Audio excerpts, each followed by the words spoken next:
Hello! আজ আমি চলে এসেছি তোমাদের সাথে মজাদার একটা স্ন্যাক্স রেসিপি নিয়ে। আর সেটা হলো ক্রিসপি ব্রেড পকোড়া। তো চলো বেশি না বকে ঝটপট শুরু করে যাও। প্রথমে আমি এখানে কয়েকটা আলু নিয়ে নিয়েছি। এরপর আমি এই আলুগুলোকে জল দিয়ে ভালো করে পরিষ্কার করে ধুয়ে নেব।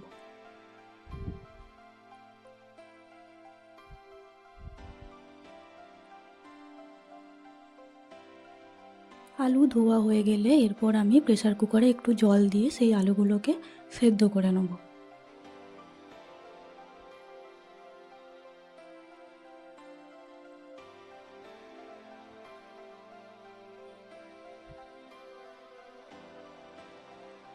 যতক্ষণে আমাদের আলু সেদ্ধ হতে থাকবে, অন্যদিকে আমরা গ্যাসের মধ্যে একটি কড়াই বসিয়ে দেবো। তার মধ্যে অল্প একটু ধনে, কিছুটা জিরে আর কয়েকটা গোলমরিচ দিয়ে ভালো করে সেটাকে ভেজে নেব।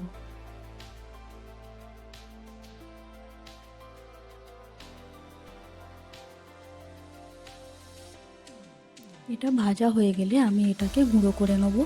আলুর জন্য মশলা বানাবো।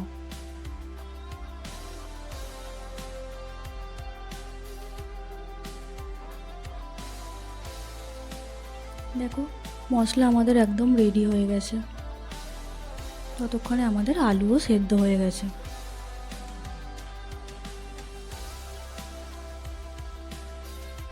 এরপর আমরা এইভাবে একটা একটা করে সব আলুগুলোর খোসা ছাড়িয়ে নেব।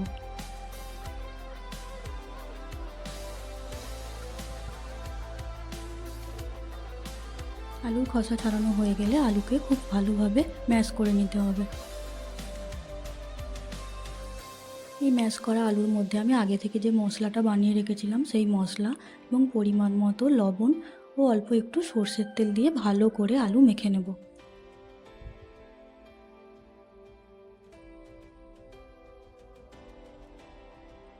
আলু মাখা আমাদের হয়ে গেছে। এরপর আমি এখানে কয়েকটা স্লাইস ব্রেড নিয়ে নিয়েছি।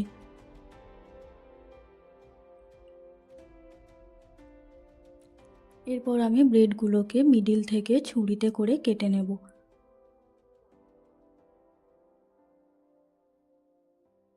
এই দেখো, ঠিক এরকমভাবে মিডিল বরাবর কেটে নেব।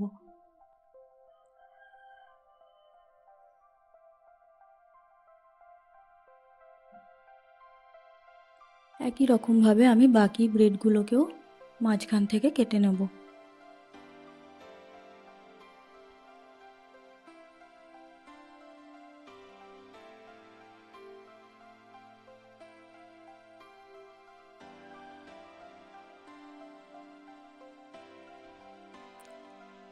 এরকমভাবে সবগুলো ব্রেড আমি কেটে নিয়েছি। এরপর আমি একটা একটা করে ব্রেডের পিস নেব এবং তার মধ্যে আগে থেকে মেখে রাখা আলুটা ভালোভাবে লাগিয়ে দেবো।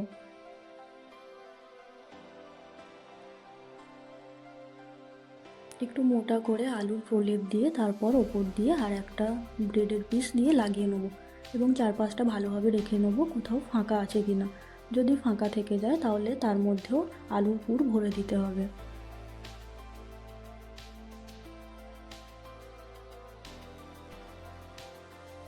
একই রকমভাবে আমি বাকি ব্রেডগুলোও রেডি করে নেব আলুর পুর দিয়ে।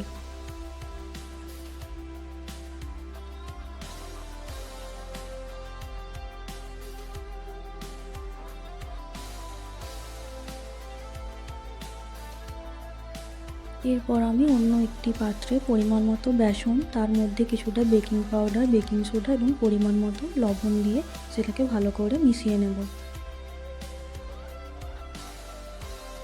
এরপর আমি এর মধ্যে অল্প অল্প করে জল অ্যাড করে নেব এবং পাতলা একটি ব্যাটার তৈরি করে নেব। এই দেখো, ঠিক এরকম পাতলা হবে।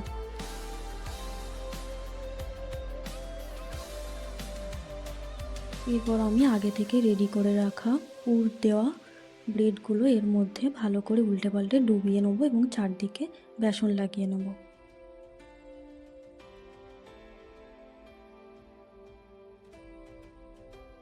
এরপর আমি এই পুর ভর্তি বেসন লাগানো ব্রেডের পিসকে আগে থেকে গরম করে রাখা তেলের মধ্যে দিয়ে ভালোভাবে উল্টে পাল্টে ভেজে নেব।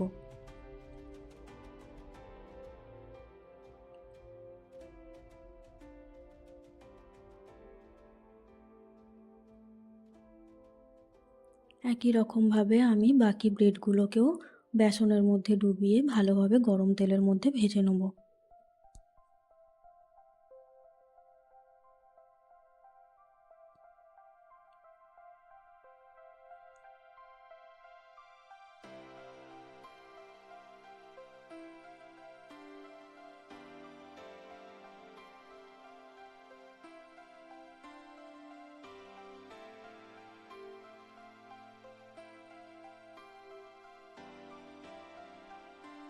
দুটো সাইডই যখন ভালোভাবে ভাজা হয়ে যাবে এবং একটু লাল লাল মতো হয়ে যাবে, এই দেখো ঠিক এই রকম লাল লাল, তখন আমরা সেটাকে তেল থেকে ছেঁকে তুলে নেব।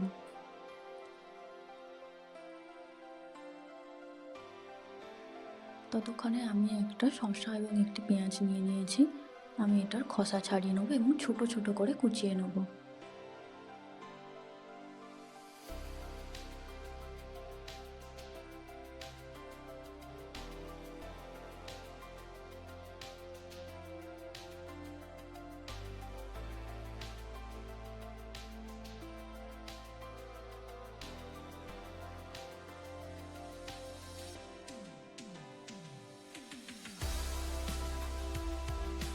শসা পেঁয়াজ কোচানো আমাদের হয়ে গেছে। এই দেখো ঠিক এরকম ছোট ছোট করে কুচিয়ে নিতে হবে। এই দেখো ব্রেডগুলো দেখতে কতটা ক্রিস্পি হয়েছে। এরপর এই ভেজে রাখা ব্রেডের মাঝখান বরাবর আমরা ছুরিতে করে কেটে দেব, ঠিক এইরকমভাবে।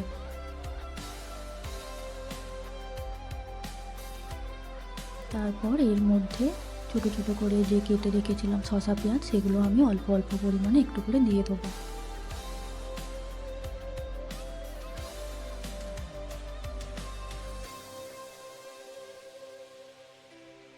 এরপর এর ওপর থেকে আমি টমেটো কেচাপ অ্যাড করে দেবো।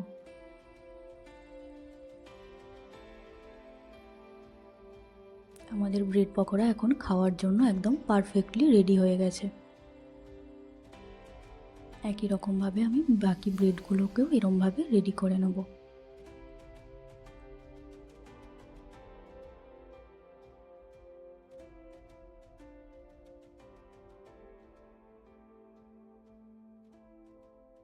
এই ভিডিওর ডেসক্রিপশান বক্সে আমার ফেসবুক পেজ এবং ইনস্টাগ্রাম লিংক দেওয়া আছে। তোমাদের যদি ভালো লাগে তোমরা তাহলে ওখানেও আমাকে ফলো করে দিও।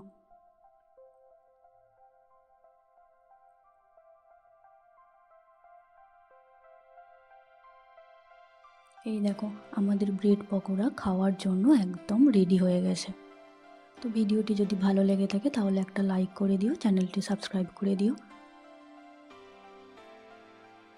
এবং এরকম আরও মজার মজার ভিডিও দেখতে পাশে থেকো। টাটা।